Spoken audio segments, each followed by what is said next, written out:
I meet sisters, I'll say, how is your connection with Allah Azza wa Jal? And so many times people feel, the answer is they feel very distant. They don't feel very connected necessarily. They'll say, I pray, I fast, I give my zakat or charity. You know, I do this and I do this. I eat halal and I wear my hijab. You know, like kind of the basic blueprint of what a Muslim does.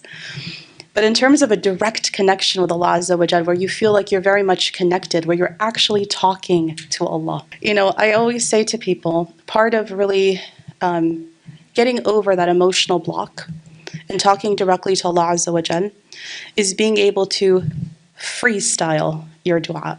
What freestyle means? Just you saying it directly. It's unscripted.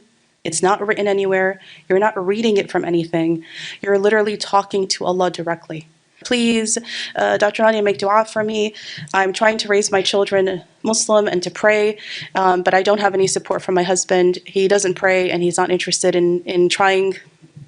And on top of it all, it seemed like every year was getting worse and worse. He was kind of spiraling into difficult habits. In this case, it was literally alcoholism.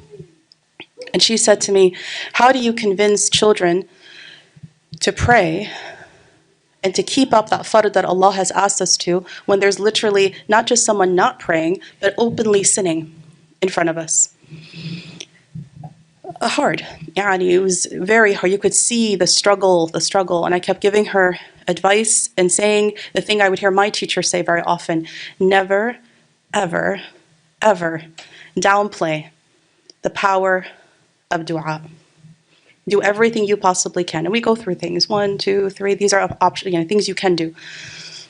But never downplay the power of dua when you think you've tried everything you can possibly try.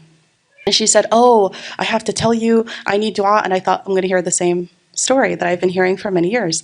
And she said, but this time it had to do with her daughter. And I said, khair. And she said, she got in a terrible car wreck. Oh, subhanallah, ya Rabbi. And she said, oh, no. She's okay now. I said, okay, alhamdulillah. But you have to understand, that is a good thing. And I said, how could a car wreck possibly be a good thing? And then she said, when that happened, the person who had hit her was a drunk driver. And for whatever reason, it snapped her husband, who'd been in this like alcoholic stupor for so long, snapped him out of it.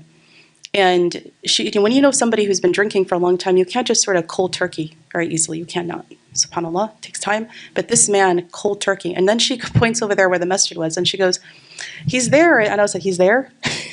This man who like refused to pray, who refused like everything. And we would take counseling, refuse counseling. Imam, talk to an imam, refuse the imam. Wouldn't even step foot in the masjid, was literally in the musalla.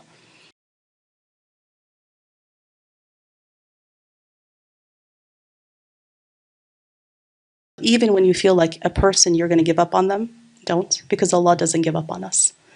Even if you've given up on yourself about something, don't, because Ar-Rahim has not given up on you, right?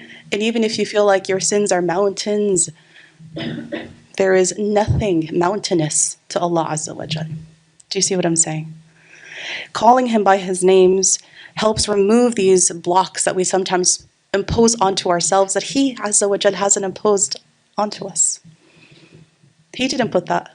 We put it on ourselves. SubhanAllah. And so we say, and the hadith of the Prophet ﷺ is beautiful, Allah is conscientious and generous, and He is shy to return the outstretched hands of His servant empty and disappointed. So keep on stretching out your hands, keep on calling, keep on asking Allah Azza wa Jal. And as He wishes and when He wishes, it'll come to pass, inshallah ta'ala.